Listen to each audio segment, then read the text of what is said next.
Dictator कितना भी रंझा हुआ, वेल कनेक्टेड या पावरफुल हो, उसका अंत दो तरीकों से आता है। या तो जनता उसे पकड़कर लैंप पोस्ट से लटका देती है, या फिर डिक्टेटर खुशकिस्मत होता या होती है और देश से पलायन करने का मौका मिल जाता है। शेख हसीना दूसरी श्रेणी में आती हैं। 5 अगस्त 2024 बांग्लादेश के इतिहास में एक ऐतिहासिक दिन रहेगा। शेख हसीना 15 साल बाद राज करने के बाद बांग्लादेश से भागती हैं, पलायन करती हैं, वाया इंडिया लंदन की तरफ जा रही हैं, वहां रेफ्यूज मांग रही हैं। उनके ऑफिशियल रेजिडेंस से निकलने के ठीक बाद प्रोटेस्टर्स ने वहां धावा बोल दिया और उनके आलीशान घर को लूट लिया और वहां खाना भी खाया। यहां तक कि उनके पिताश्री को भी ना छोड़ा गया। पिताश्री बांग्लादेश के फाउंडिंग फादर शेख मुजीबुर रहमान की मूर्ति पर भी लोगों ने अपना गुस्सा निकाला। इंडियन मेन स्ट्रीम मीडिया के लिए यह खबर चौंका देने वाली थी। उनके मुताबिक बांग्लादेश में सिचुएशन सडनली खराब हो गई है, जबकि सच तो यह है कि हसीना की उल्टी गिनती कुछ टाइम से चल रही थी। हमने अपने पिछले एपिसोड में यही सवाल पूछा था कि क्या शेख हसीना स्टूडेंट प्रोटेस्ट के चलते अपनी सत्ता, अपनी गद्दी बचा पाएंगी या उन्हें भागना पड़ेगा।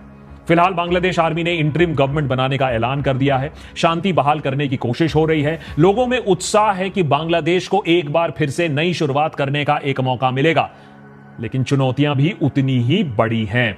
आर्मी किस प्रकार की इंटरिम गवर्नमेंट बनाएगी? बांग्लादेश में क्या फिर से डेमोक्रेसी बहाल हो पाएगी या फिर फंडामेंटलिस्ट फोर्सेस का दबदबा और ज्यादा बढ़ जाएगा? यह सब जानते हैं आज के बांग्लादेश पार्ट 3 एपिसोड में। लेकिन सबसे पहले यह समझने की कोशिश करते हैं कि स्टूडेंट प्रोटेस्ट के चलते एक रंझे हुए डिक्टेटर को क्यों कुर्सी छोड़नी पड़ी और क्यों बांग्लादेश स्टूडेंट्स ने फिर से साबित कर दिया कि तानाशाह चाहे दुनिया भर में कहीं भी हो, स्टूडेंट से वो इतना क्यों डरते हैं। क्योंकि स्टूडेंट्स एक बार अगर कुछ ठान लेते हैं तो उनके सामने चलती किसी की नहीं है। शेख हसीना की उल्टी गिनती शुरू होती है स्टूडेंट प्रोटेस्ट से, जो शुरुआत हुई थी जिसकी एक स्टूपिड कोटा सिस्टम के खिलाफ।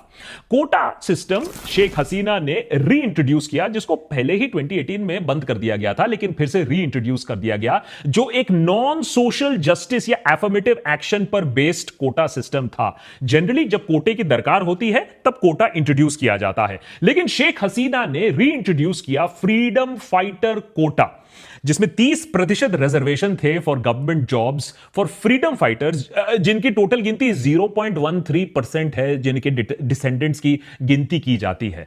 तो यह कोटा था क्या? यह कोटा था शेख हसीना अपने फेवरेट्स को, अपने लोगों को सिविल सर्विस, ब्यूरोक्रेसी और गवर्नमेंट जॉब्स में घुसाने के लिए। स्टूडेंट्स का डिमांड था कि भाई कोटा रिफॉर्म करो, ये 30% ये जो फर्जी का कोटा है इसको हटाओ। और डिक्टेटर हसीना तब कहती है कि इसको क्या जरूरत है, भाई मैटर तो कोर्ट में है, कोर्ट फैसला दे रहा है, तो आप लोग क्यों प्रोटेस्ट कर रहे हो? प्रोटेस्ट इसलिए क्योंकि शेख हसीना एक वेल नोन डिक्टेटर थी बांग्लादेश के स्टूडेंट पॉपुलेशन के लिए, खासकर की जो जानते हैं कि डिक्टेटर्स कैसे ऑपरेट करते हैं। कोर्ट हो, पुलिस हो, ब्यूरोक्रेसी हो, सब कुछ शेख हसीना के कंट्रोल में था। तो ये जो री इंट्रोडक्शन हो रहा था, यह भी शेख हसीना के इशारों पर ही हो रहा था। याद रखिए, 2018 की बात हो, 2024 की बात हो, बार बार शेख हसीना ने पॉलिटिक्स को रिग किया है, इलेक्शंस को रिग किया है, एक ऑपोजिशन मुक्त बांग्लादेश बनाने की कोशिश की है। साथ ही साथ बांग्लादेश में कोई प्रेस फ्रीडम नहीं है, फोर्स डिसअपीयरेंसेस हैं। इसके चलते स्टूडेंट्स ने कहा बस अब और नहीं, और वो आ गए सड़क पर। लेकिन सड़क पर उनका जो सामना किया वो था छात्र लीग, जो कि स्टूडेंट विंग है शेख हसीना की पार्टी का, अवामी लीग का, लेकिन ये है तो गुंडे ही। इन गुंडों ने फिर स्टूडेंट्स को चुन चुनकर मारना शुरू किया और पुलिस ने भी अपनी क्रैकडाउन शुरू की। इंटरनेट को बंद करवा दिया गया और बोला जाता है ऑफिशियली 200 लेकिन अनऑफिशियली 1000 लोगों को मार डाला गया, हजारों फिर इंजर्ड हैं। लेकिन स्टूडेंट्स तब भी डटे रहे और लड़ाई करते रहे शेख हसीना के इस कोटा रिफॉर्म के खिलाफ। और जो मार्टर्स हैं वो कहा कि भैया हम इनकी जो मृत्यु हुई है इसको हम वेस्ट नहीं जाने देंगे।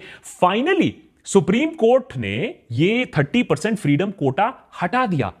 अब लॉजिक तो यही है कि बात यहां खत्म हो जानी चाहिए थी। इस पूरे एपिसोड को हमने कवर किया था अपने एक प्रीवियस एपिसोड में, किस वजह से ये पूरा इंफॉर्मेशन जो ब्लैकआउट हुआ, इस तरीके से क्रैकडाउन हुआ और सुप्रीम कोर्ट ने जो बैकडाउन किया, इसके पीछे जो पूरी स्टोरी थी ये हमने कवर किया।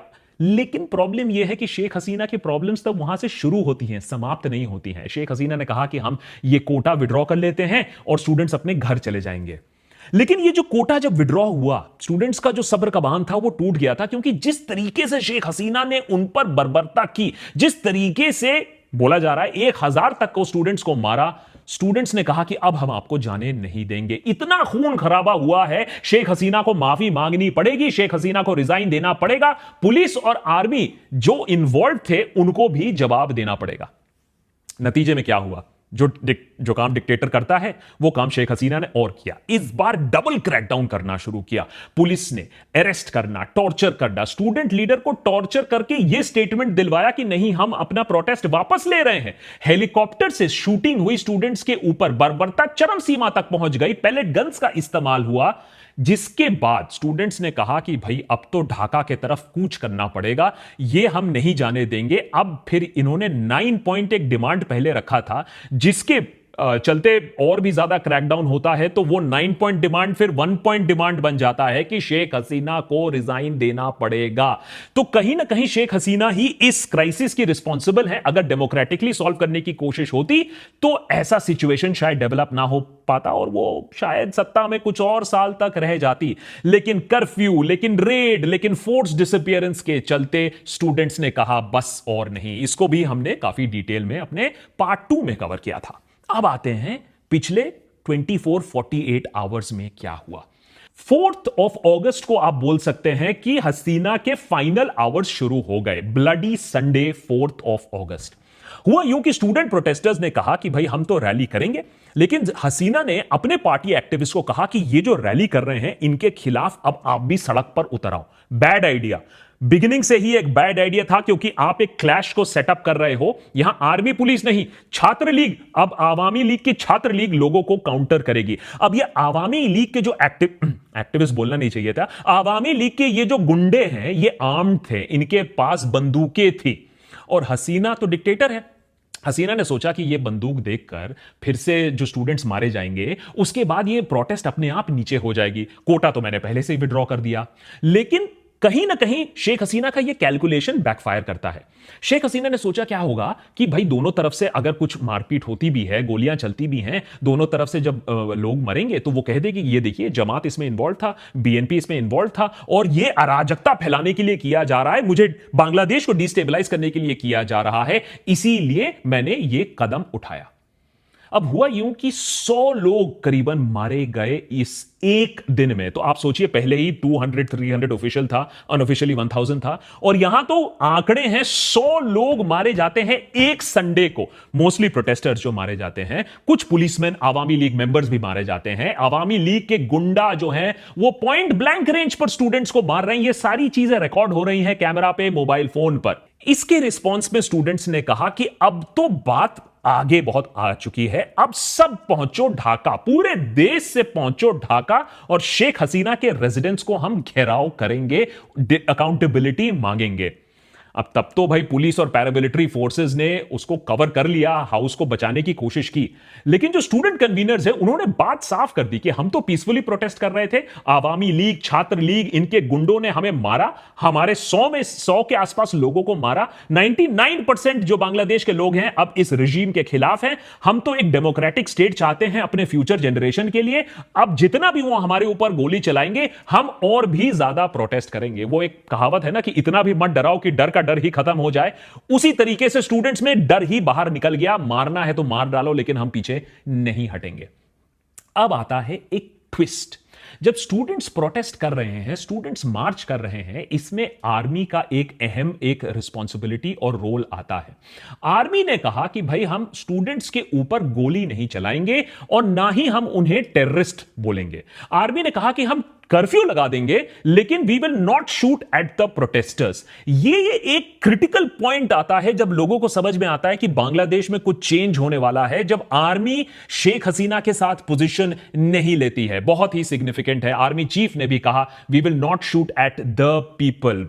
सो वो लोगों के साथ खड़े हुए हैं, लोगों के लिए ही तो आर्मी बनती है, और उन्होंने उनको टेररिस्ट बुलाने से मना कर दिया, जो कि शेख हसीना बार बार बोल रही थी। 3 अगस्त को आर्मी एक स्टेटमेंट इशू करती है, Bangladesh army has always stood and will stand by the public. अब इसमें आर्मी की भी इंटरनल पॉलिटिक्स है, काफी कॉम्प्लिकेटेड है। कुछ जनरल्स शेख हसीना के साथ थे, कुछ जूनियर ऑफिसर्स थे, उनकी लॉयल्टीज अलग थी। तो एक बड़ा सवाल यह था संडे शाम को और मंडे सुबह को कि अगर क्लैश होता है आवामी लीग सपोर्टर्स और प्रोटेस्टर्स के बीच में, तो आर्मी किस तरफ होगी? क्या वो बाईस्टैंडर रहेगी या वो स्टूडेंट्स की तरफ बात करेगी? याद रखिए, ग्लोबल ओपिनियन भी इस समय तक शेख हसीना के खिलाफ हो रही थी। उन्हें इंटरनेशनल क्रिमिनल कोर्ट में घसीटने की बात चल रही थी। यूरोपियन यूनियन ने एडवर्स कमेंट्स दिए थे। तो एक तरफ से एक स्टेज तो सेट हो गया था, स्टूडेंट मूवमेंट वर्सेस हसीना, इनकलाब वर्सेस तानाशाही। अब आते हैं final few hours of Sheikh Hasina. Monday 11 बजे सुबह का अगर आप नजारा देखें तो इंटरनेट शटडाउन होने की बात हो रही थी कि कंप्लीट शटडाउन होगा, और इसका एक ही मतलब है कि सरकार फिर से क्रैकडाउन करने की मंशा थी। एक टोटल ब्लैकआउट के बाद एक और ब्लडबाथ होने की फुल शंका थी। स्टूडेंट प्रोटेस्टर्स जानते थे इस बात को, लेकिन पीछे नहीं हटे आर या पार। अब ये इंडेफिनिट कर्फ्यू भी लगा दिया गया, इंटरनेट भी हटा दिया गया, हेविली आर्म ट्रूप्स को ढाका में बैठा दिया गया कि स्टूडेंट प्रोटेस्ट को वो कंट्रोल करेंगे। अगर आप बात करें शहीद मीनार, लैंग्वेज मार्टर्स मेमोरियल, यहां क्लैशेस भी देखे गए। मोबाइल, ब्रॉडबैंड, इंटरनेट सब सस्पेंडेड। फेसबुक, यूट्यूब, व्हाट्सएप, आप जो भी बता दें सब पे रिस्ट्रिक्शंस हैं। लेकिन आर्मी यहां came through for democracy. Army ने यह साइन दिखाना शुरू कर दिया कि भाई वो तो स्टूडेंट के साथ हैं, और शेख हसीना को ही रिजाइन करना पड़ा। और ऑब्वियसली जैसे मैंने बताया कि आर्मी ने बार बार यह दिखा दिया कि स्टूडेंट प्रोटेस्टर्स के ऊपर वो फायर नहीं कर रहे थे। 12 बजे आर्मी चीफ जनरल वकरुज्जमा ने बोल दिया कि वो एक नेशन को एड्रेस करेंगे 2 बजे बांग्लादेश टाइम। इससे साफ हो गया कि बांग्लादेश में एक बड़ा खेल चल रहा है। बहुत लोग एक्साइटेड हो गए कि क्या सच में ये स्टूडेंट प्रोटेस्ट ने एक डिक्टेटर को ओवरथ्रो कर दिया? क्या ये बात सच है कि आर्मी एक स्टेट ऑफ इमरजेंसी डिक्लेयर कर सकती है? लेकिन state of emergency technically army declare नहीं कर सकती है, प्रेसिडेंट को डिक्लेयर करना पड़ता है। तो क्या हो सकता है कि शेख हसीना ही रिजाइन कर दे रही है? 1 बजे तक खुद पीएम ऑफिस, शेख हसीना के ऑफिस के सीनियर ऑफिशियल ने यह कह दिया कि सिचुएशन अभी काफी फ्लक्स में है, कुछ भी हो सकता है। आर्मी चीफ फिर अपना पब्लिक एड्रेस जो है, nation address to the nation है, वो 3 बजे तक पुश करते हैं। लेकिन अब तक लोगों को समझ में आ चुका था, वो यूफोरिया और जुबिलेशन आपको सड़कों पर दिखने लगा था बांग्लादेश के ढाका के 130 पर यह बात कंफर्म होने लगती है कि शेख हसीना ने रिजाइन कर दिया है और वो पलायन कर रही हैं। उस समय बात थी कि वो इंडिया की तरफ पलायन कर रही हैं। लोगों का उत्साह और तेज, जश्न मनाने आ गए, सड़क पर आ गए, और आर्मी को भी, आर्मी पर्सनल को फूल दिया जा रहा था। इसको बांग्लादेश का सेकंड इंडिपेंडेंस बोला जा रहा था। 2 बजे का अपडेट यह आया कि गौरव भवन, जो शेख हसीना का ऑफिशियल रेजिडेंस है, वहां से वो निकल चुकी हैं अपनी बहन के साथ।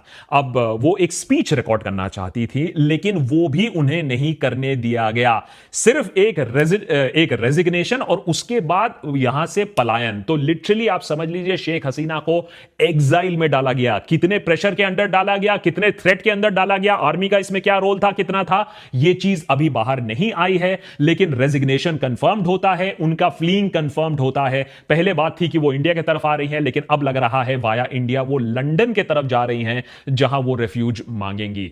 गौरव भवन में स्टूडेंट्स एंटर करते हैं, वहां की आलीशान चीजें देखते हैं, वहां लंच खाते हैं, और फिर प्राइम मिनिस्टर के ऑफिशियल रेजिडेंट्स को लूटा भी जाता है। वहां से चीजें बाहर भी स्टूडेंट्स ले जाते हैं। 3 बजे का अपडेट यह होता है कि आर्मी चीफ आते हैं, नेशनल टेलीविजन पर आते हैं और एक बेटर फ्यूचर की एक गुहार लगाते हैं। कहते हैं कि अब फाइटिंग और किलिंग से कुछ नहीं होने वाला है। ये जो डिस्ट्रक्शन है, ये जो प्रोटेस्ट है, अब इसे रोकने की दरकार है।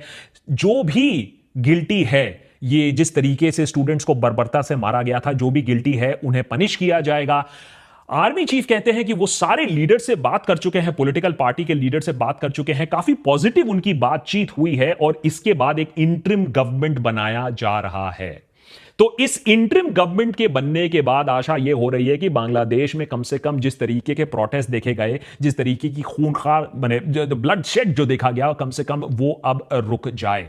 फिलहाल बांग्लादेश में एक सेलिब्रेशन का तो माहौल है, जुबिलेशन का माहौल है। हर दूसरे शहर से यह खबर आ रही है कि बांग्लादेश जीता, डेमोक्रेसी जीता और एक डिक्टेटर हारी। याद रखिए, शेख हसीना ने डेमोक्रेसी को भी ताक पर रख दिया था। पिछला इलेक्शन एक वन पार्टी सिस्टम को ही बांग्लादेश में इन्फोर्स लाया था, जब उनकी आवामी लीग ने ही मेन पार्टी थी जिसने इलेक्शन लड़ा। लेकिन जहां एक तरफ सेलिब्रेशन है, दूसरी तरफ वहां घोर चिंता का भी विषय है। अभी अराजकता बांग्लादेश में देखी जा रही है। गौरव भवन को लूटा गया, यह तो एक बात है। वहां खबर यह आ रही है कि आवामी लीग के मिनिस्टर सब कुछ आग लगा रहे हैं, सारे डॉक्यूमेंट्स को आग लगा रहे हैं, जिससे उनके किए धरे का पता ना चल पाए लोगों को। उधर लोगों में भी इतना ज्यादा गुस्सा है, अभी लॉ एंड ऑर्डर नहीं है, तो वो भी एक वायलेंट मॉब बन रहे हैं। शेख हसीना ने रिजाइन कर दिया है, लेकिन इसके बाद भी वो एग्रेसिवली अटैक कर रहे हैं।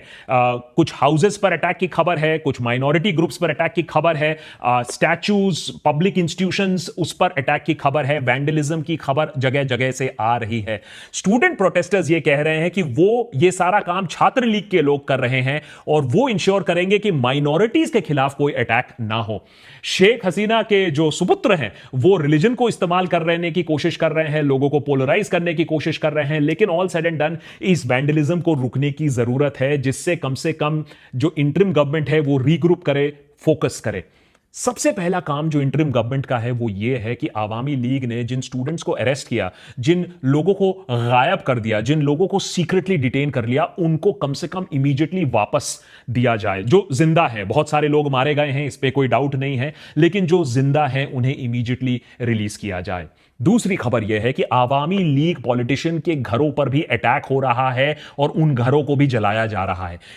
कोई भी रेट्रिब्यूशन, चाहे वो कोई कम्युनिटी के खिलाफ हो या कोई पॉलिटिशियन के खिलाफ हो, उसे अभी रुकने की जरूरत है अगर इस इंटरिम गवर्नमेंट को कोई भी क्रेडिबिलिटी चाहिए।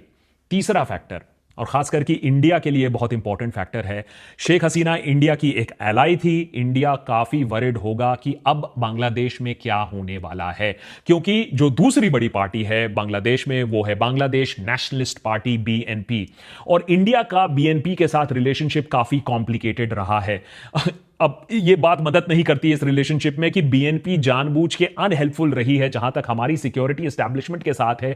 उल्फा जैसे जो मिलिटेंट आउटफिट्स हैं वो बांग्लादेश में जाकर पनाह लेते हैं और बीएनपी ने हमें मदद नहीं की उन्हें सीक आउट करने के लिए।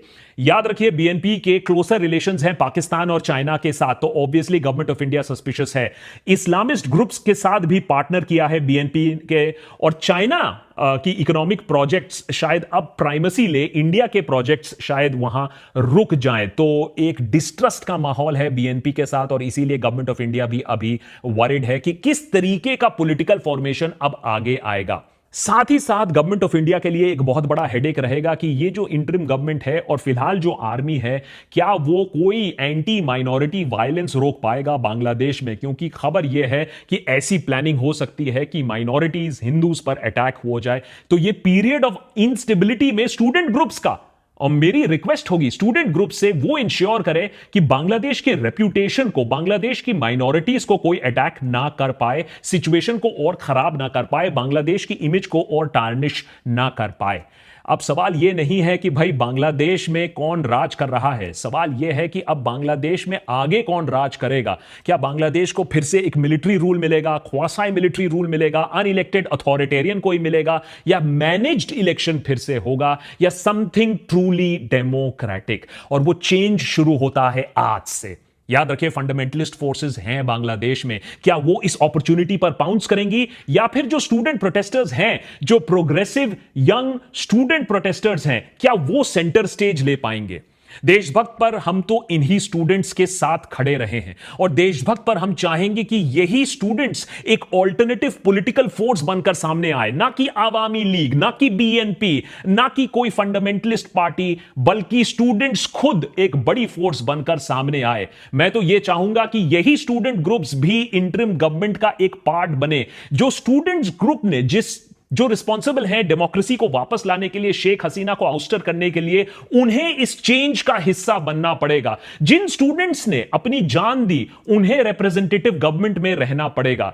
तो अगर आर्मी स्टूडेंट्स को इन्वॉल्व करे तो मेरे ख्याल से बांग्लादेश के लिए एक बहुत बड़ा एक पॉजिटिव स्टेप होगा। याद रखिए, स्टूडेंट्स ही हैं जो शायद बांग्लादेश को इस कठिन समय में आगे ले जा पाएंगे। 40% ऑफ बांग्लादेशी सिटीजन जो 15 से 25 साल की उम्र के बीच में हैं, 40% वो ना आज एम्प्लॉयड है और ना ही वो एजुकेशन में है। तो बांग्लादेश के लिए, बांग्लादेश यूथ के लिए एक बहुत बड़ा चैलेंज है।